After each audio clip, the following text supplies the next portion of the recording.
Welcome to a new update, and today we're going to make a very small update about Bitcoin because Bitcoin has been making a crash, bottomed out on 41k, made a bounce towards 51.6, rejected there and is currently acting around 49k, in which it is indecisive of what we are going to do here. So we're going to discuss some very important levels that you should be looking for and some scenarios that we want to describe when it comes to a bottoming structure. But before we're going to continue, do not forget to subscribe to this YouTube channel beneath, like this YouTube update if you enjoy the content, and do not forget to follow me on Twitter and Instagram, where you can find daily content on the markets and also about my personal journey in crypto, which has been insane. When we're looking at the price action of Bitcoin, the actual scenario of a potential V-shaped recovery is slowly fading away, given the fact that we are not showing a very fast bounce in which we reclaim some higher time frame levels.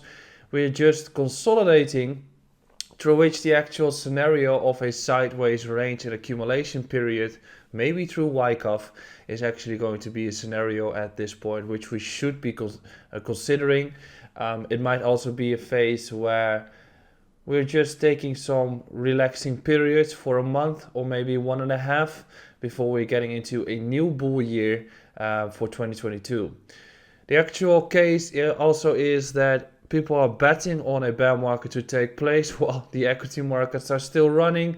So maybe we are in a phase where the markets are giving you massive opportunities to get into the markets, although it might feel you don't have that feeling right now of euphoria. But let me tell you this, the euphoria will come when the actual best opportunities to invest are way past you. So we're going to discuss a little bit about TA on Bitcoin today. It's going to be a short update, but let's head towards the charts in which we're going to discuss the price action of Bitcoin.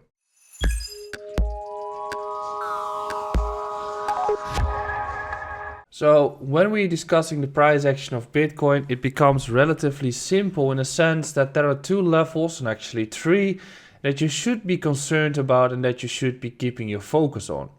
The first level that we should be watching is the actual resistance that we have above us. I've been covering this previously, but the actual resistance is the one that we have at 53.5.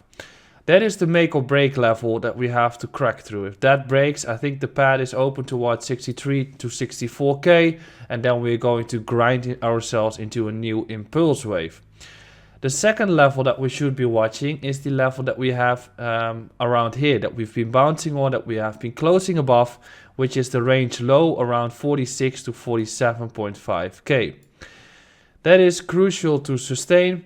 And then finally, the one that we should be watching is the make it or break it level. That is this entire block between 40.6 to 43k. That one has to hold as well. If that one breaks, then we're going to have a continued sideways action or corrections here.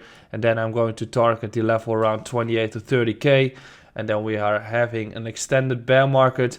But as long as Bitcoin is going to sustain above this block, everything should be fine at this point.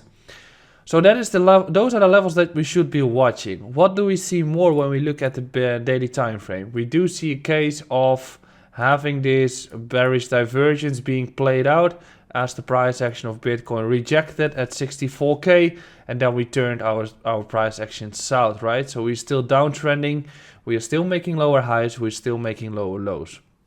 We can also see that the RSI is trending south. So we are getting close to the actual bottom, given the fact that I'm looking for a bullish divergence to be playing out here, which might be taking something like this before we start to reverse. And that's something we have been seeing previously in the price action in the summer of 2021, in which we also got a bullish divergence. What I get from the RSI is that we're getting relatively close to a bottoming structure, in which the levels that I've just marked are the ones that I'm looking at for importance. Now, when we're looking at the lower time frames, I've been marking a few levels of importance, right? We have been marking the 53.7 level, we have been marking the 56k level, and we have been marking this 51.6k level, which we tried to break through We are seeing 51.4 here, but it's overall that range. It depends on the exchange. We have been seeing a potential breakout here, which didn't happen. And then we are seeing a retest of the crucial area that we should be holding, which is this 49k level. On different exchanges is it 49.2 to 49.5. So this block is the one that we should be holding when it comes to lower time frames.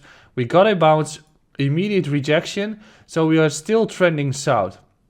Once again, we are at support right now, but if we are getting a bounce back up and reject at this range at 50k once again, it seems likely that we're continuing the downtrend, and then I'm focusing on a potential retest at 46k to happen. And I'm also watching the level that we have at 47.8. But 46 is the range low, and if we get into that phase, we are going to make ourselves a bullish divergence, in which in the weeks later in December we are eager to test 53k and have a potential bottoming structure. So when we get to the price action of Bitcoin, what are the levels to watch? We should be holding 49. If that is lost, I'm looking at the low around 46.5 to trigger ourselves a bullish divergence. If 49 holds and we are testing 50 and that breaks, I think we're going to retest 53.7. I hope you have enjoyed this small update. I'll be back later today with a longer version. Do not forget to subscribe to this YouTube channel, and I'll see you again soon.